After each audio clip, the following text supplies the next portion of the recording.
Assalamualaikum warahmatullahi wabarakatuh. Perkenalkan, nama saya Asma.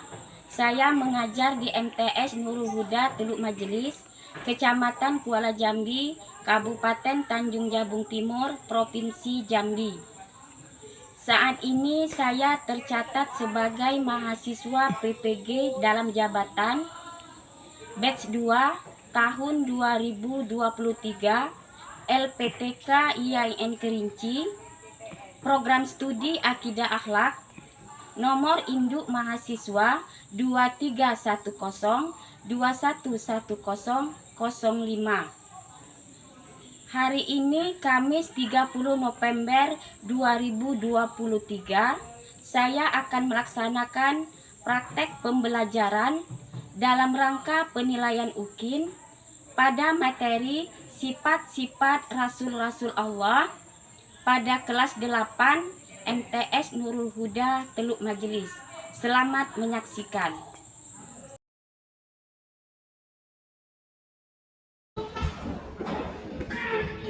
Assalamualaikum.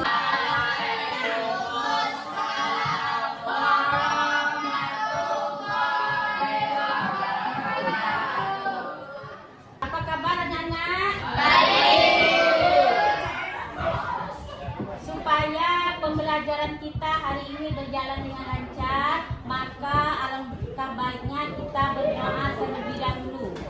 Bismillahirrahmanirrahim. Raditu billahi rabban wa bil islami dinan wa bi Muhammadin nabiyya wa rasulah. Rabbi zidni ilman warzuqni fahman. Amin ya rabbal alamin. Hari ini ada yang tidak sekolah? Ada. Siapa? Salah. Apa keterangannya? Sakit. Oh, semoga teman kita yang sakit ini cepat sehat ya. Kita doakan. Baiklah, minggu kemarin kita sudah belajar tentang pengertian Rasul dan iman kepada Rasul Allah. Coba, siapa yang masih ingat apa yang dimaksud dengan Rasul? Wawan. Rasul adalah manusia pilihan Allah yang diberi amanah untuk menyampaikan wahyu kepada umat manusia. Ya, bagus. Kemudian pengertian iman kepada Rasul, siapa yang masih ingat? Iman kepada Rasul. Silakan Pik.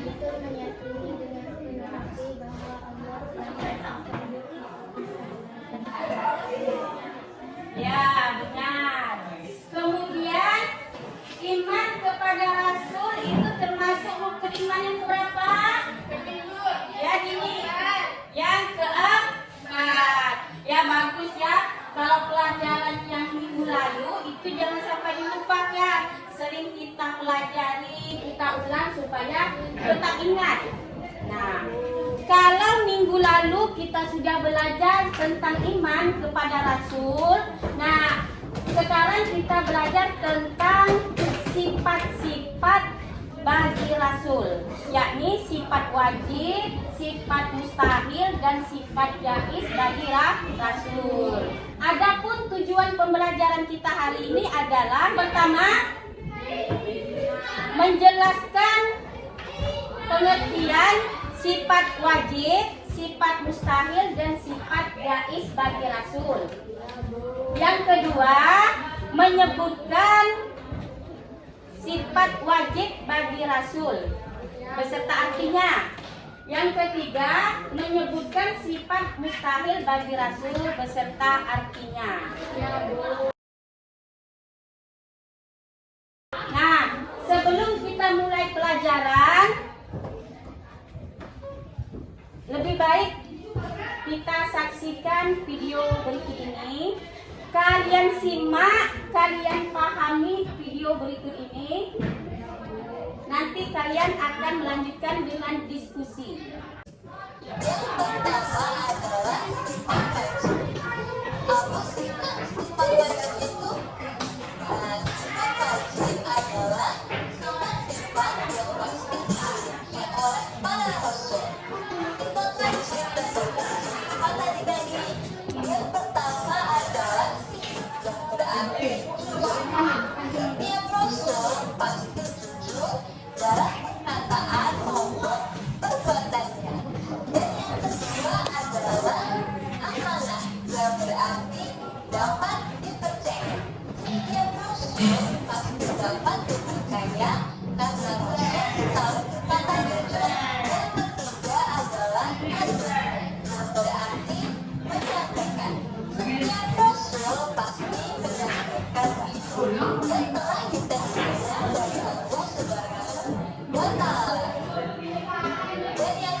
Kalian sudah menyaksikan video tentang penjelasan sifat-sifat wajib, mustahil, dan jaiz bagi Rasul.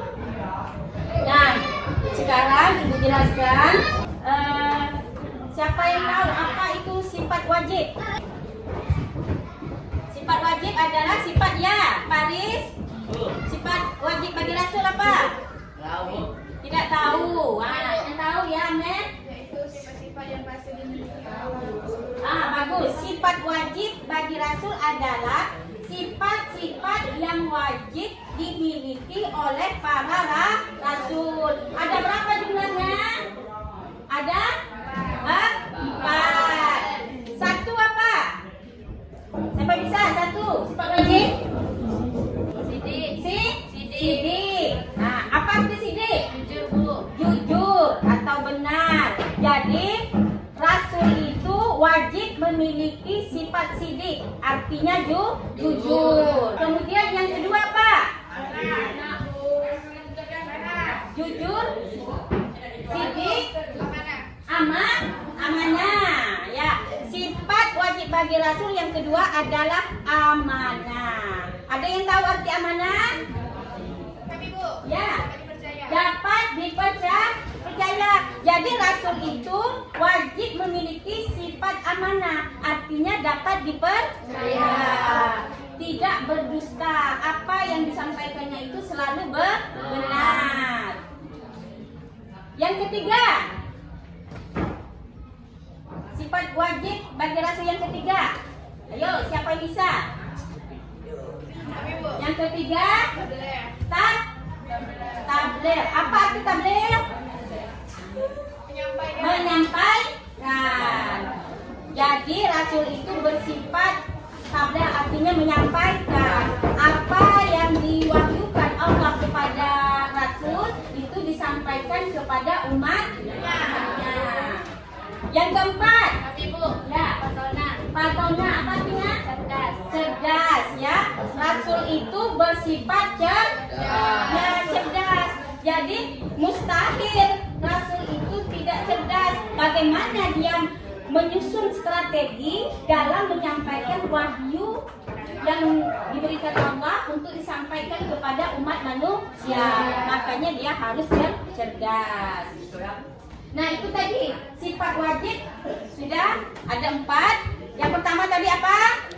Sidik. Kedua, 3, 4. Sekarang sifat mustahil bagi rasul.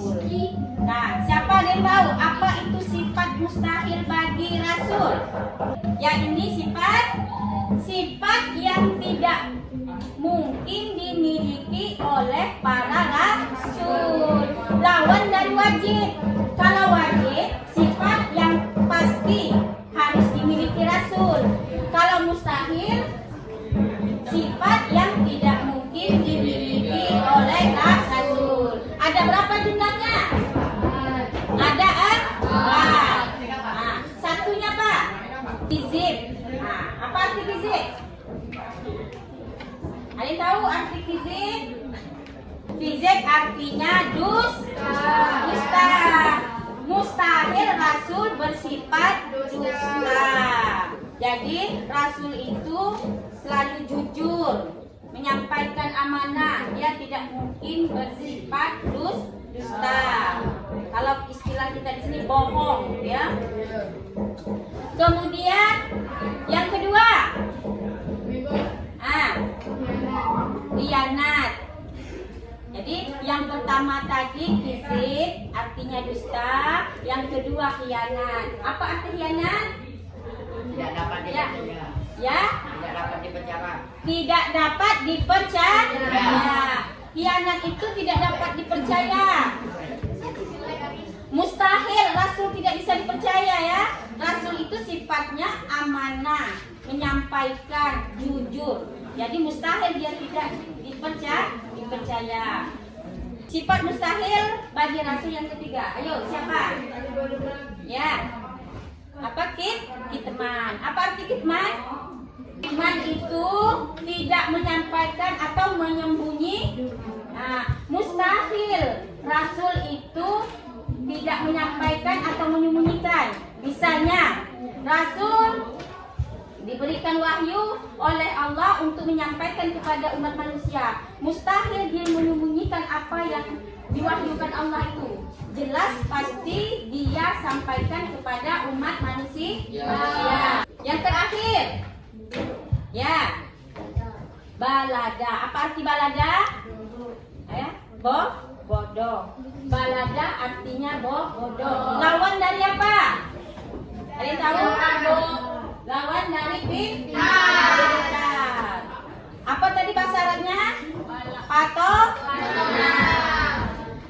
Rasul bersifat wajib patona, artinya cerdas. Mustahil bersifat balada atau bodoh. Jadi rasul itu mustahil bersifat bodoh, dianya pintar. Itu tadi, dalam menyusun strategi menyampaikan wahyu kepada umat manusia, dia harus pintar, harus cerdas. Bagaimana umat manusia bisa menerima apa yang disampaikan. Tadi kita sudah mempelajari sifat wajib, sifat mustahil. Yang ketiga sifat jaiz. Ada yang tahu apa arti sifat jaiz? Ya. Yaitu sifat yang boleh ada pada diri Rasul. Sifat jaiz yaitu sifat yang boleh ada pada diri Rasul dan boleh juga Contohnya apa? Ada yang tahu? Seperti makan, minum, tidur. Nah, sifat jaiz ini sama dengan sifat kemanusiaan. Seperti makan, minum, tidur, mempunyai istri. Nah, jadi itu merupakan sifat jaiz bagi Rasul, yakni sifat yang boleh ada pada diri Rasul dan boleh juga tidak. Ibu akan memberikan peta konsep ini kepada masing-masing kelompok. Kalian pahami isinya, kemudian kalian kaitkan dengan video yang sudah kalian saksikan tadi. Nanti kalian akan berdiskusi pada kelompok masing-masing. Iya, Bu.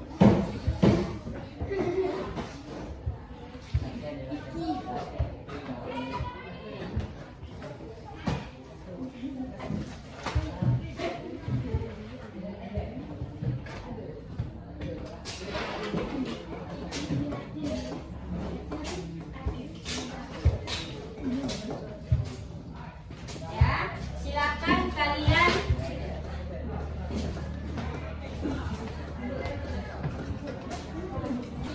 silakan kalian baca peta konsepnya, kemudian kalian kaitkan dengan materi yang kalian lihat di video tadi. Kemudian kalian diskusikan dalam kelompok. Pertanyaannya, ya silakan dicatat. Carilah dan temukan bagaimana perilaku orang yang benar-benar beriman kepada keberadaan para Rasul Allah.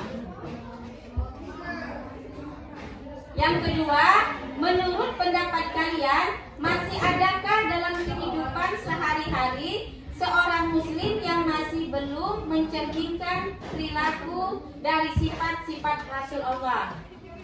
Silakan kalian diskusikan dalam kelompok masing-masing. Nanti salah satu perwakilan akan mempresentasikannya ke depan.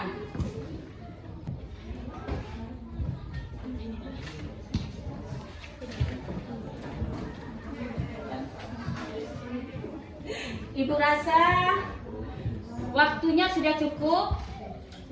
Silakan perwakilan dari kelompok untuk membacakan hasil diskusinya ke depan. Silakan untuk kelompok A. Assalamualaikum warahmatullahi wabarakatuh. Waalaikumsalam warahmatullahi wabarakatuh. Saya perwakilan dari kelompok A akan membacakan hasil diskusi kami. Perilaku yang mencerminkan beriman kepada Rasul-Rasul Allah. 1. Senantiasa berperilaku jujur kepada siapapun, jujur dalam perkataan dan jujur dalam perbuatan. 2. Selalu menyampaikan amanah kepada yang berhak menerimanya. 3. Melaksanakan tugas yang diembankan kepadanya. Menurut pendapat kami, masih ada seorang muslim yang belum mencerminkan perilaku dan sifat-sifat Rasul Allah. Seperti masih ada orang yang tidak jujur, tidak menyampaikan amanah dan selalu berdusta. Saya akhiri. Assalamualaikum warahmatullahi wabarakatuh. Waalaikumsalam warahmatullahi wabarakatuh. Ya, karena perwakilan masing-masing kelompok sudah membacakan hasil diskusinya ke depan, Ibu akan menyimpulkan hasil pembelajaran materi kita hari ini. Kesimpulannya, hendaklah kita meneladani sifat Rasul Allah dalam kehidupan sehari-hari dengan cara membiasakan diri berlaku jujur terhadap siapapun. Kedua, berusaha untuk dapat menyampaikan amanah kepada yang berhak menerimanya. Ketiga, memiliki etos kerja yang baik, melaksanakan tugas yang dipikulkan pada dirinya. Kemudian yang terakhir, sebagai seorang muslim, kita wajib memiliki akhlak karimah sebagaimana Rasul-Rasul Allah Subhanahu wa Ta'ala. Ibu rasa cukup pelajaran kita hari ini. Marilah kita tutup dengan membaca hamdalah. Alhamdulillahirabbil alamin. warahmatullahi wabarakatuh.